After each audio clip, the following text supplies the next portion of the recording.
सभी दोस्तों को मेरा प्रणाम जो मेरे चैनल देख रहे हैं। मैं भगवान से प्रार्थना करूंगा उन सभी लोगों का कल्याण करे और उनको धन वैभव ऐश्वर्य की प्राप्ति करवाए, उनके संतान को सुखी रखे तथा उनके जो भी रिश्तेदार हैं उन सबको सुखी रखे। मेरे प्रभु उन पर सदा कृपा बनाए रखे। और सभी से मेरी प्रार्थना है कि मेरे चैनल को सब्सक्राइब करें इसी तरह के जानकारी के लिए। आज हम बात करेंगे धन योग की। आज की दुनिया में जो सबसे ज़्यादा ज़रूरी है वो है धन योग। धन योग क्या होता है? हमारी कुंडली में जो भाव होते हैं उन भावों के हिसाब से ही हम धन योग का वो करते हैं। कैसे, मैं अभी आपको बताता हूँ। आइए जानकारी लेते हैं। जानकारी कैसे लेते हैं? ये हमारा लग्न स्थान है, ये हमारा धन भाव है, ये हमारा सुख स्थान है, ये हमारा संतान भाव है, ये हमारा भाग्य स्थान है, ये हमारा कर्म स्थान है, ये हमारा लाभ स्थान है। अब इन घरों का आपस में ताल्लुकात होना चाहिए। ताल्लुकात कैसे? मतलब माना अगर हम किसी बड़ी कंपनी में काम कर रहे हैं तो हमें पैसा ज़्यादा मिलेगा, अगर हम किसी छोटी कंपनी में काम कर रहे हैं तो हमें पैसा कम मिलेगा। वैसे ही हमारा और बड़ी कंपनी का ताल्लुकात हो गया, वैसे ही इनका आपस में ताल्लुकात होना चाहिए। जैसे भाग्य स्थान का जो ग्रह है, माना यहाँ पे 9 अंक बैठा है, तो मैंने पहले ही बताया कि 9 अंक जो होता है ये धनुराशि होता है और धनुराशि का जो स्वामी होता है वो बृहस्पति होता है। अब बृहस्पति अगर धन भागेश स्थान का बृहस्पति लाभेश स्थान में बैठा है, यानी कि भागेश स्थान का बृहस्पति लाभेश स्थान में बैठा है, तो भाग्य का स्वामी कहाँ चला गया? लाभ में। तो मेरे भाग्य में हमेशा लाभ ही लाभ रहेगा, यानी कि जिसका ये योग बनता है उसके भाग्य में हमेशा लाभ ही लाभ रहता है, वो नुकसान में नहीं जाता है। दूसरा कर्मेश, अगर भाग्य स्थान का स्वामी कर्मेश है, अब यहाँ हमें हर तरह से लाभ मिलता है। अब यहाँ हमें माना इसका स्वामी बृहस्पति यहाँ बैठा हुआ है, कर्मेश स्थान में बैठा है, तो हमें धन किससे मिलेगा? कर्म करने से मिलेगा, यानी कि नौकरी चाकरी से मिलेगा। नौकरी जितनी जितनी यहाँ पर आपको नौकरी भी बहुत बेस्ट लगेगी, आप ऊंचे पद पर रहोगे, आप सरकारी नौकरी में बहुत ऊंचे पद पर रहोगे।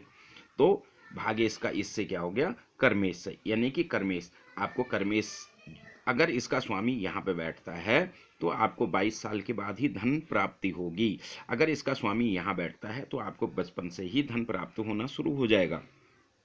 अब इसका स्वामी अगर यहाँ पे बैठता है, यानी लग्नेश पहले स्थान में बैठता है, तो आपको पूर्वजों से ही धन मिल जाता है, यानी कि मम्मी पापा हमारे बहुत धनी होते हैं, उनके पास से धन हमें मिलता रहता है। अब यहाँ का स्वामी अगर इस घर में बैठा है तो हमें मामा कोट से, मामा से, भाइयों से, इन लोगों से धन प्राप्त होता है। और जैसे भाई पता लगे बहुत ऊंचे पद पर है और मुझे महीने के पता लगे 10,000 रुपया पॉकेट मनी दे रहा है, तो वैसे ही हमें इससे अगर यहाँ रहता है तो धन प्राप्त भाइयों से होता है।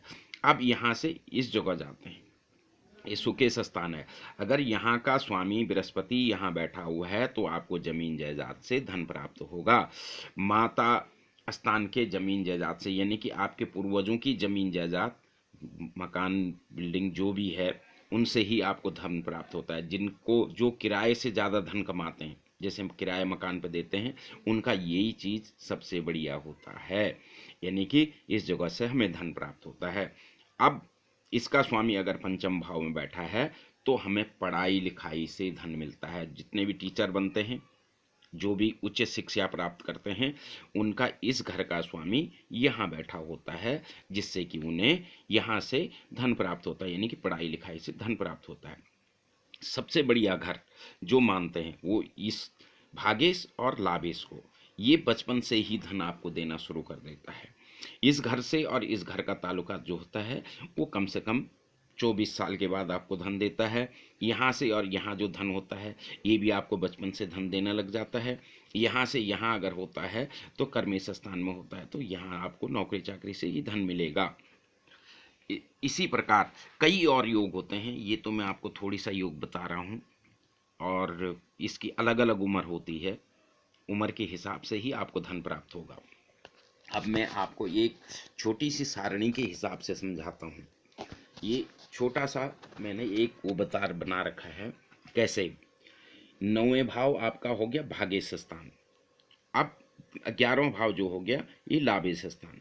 लाभेश स्थान के साथ अगर 9वें स्थान का योग बनता है तो आप जैसे गुरु, इसका स्वामी गुरु है, इसका स्वामी गुरु है। अगर गुरु आपकी 2 राशें, यानी कि आपकी 2 राशें माना यहाँ पे बैठती है, आपका बृहस्पति की 2 राशें होती हैं। 2 राशें क्या क्या होती हैं? 9 और 12।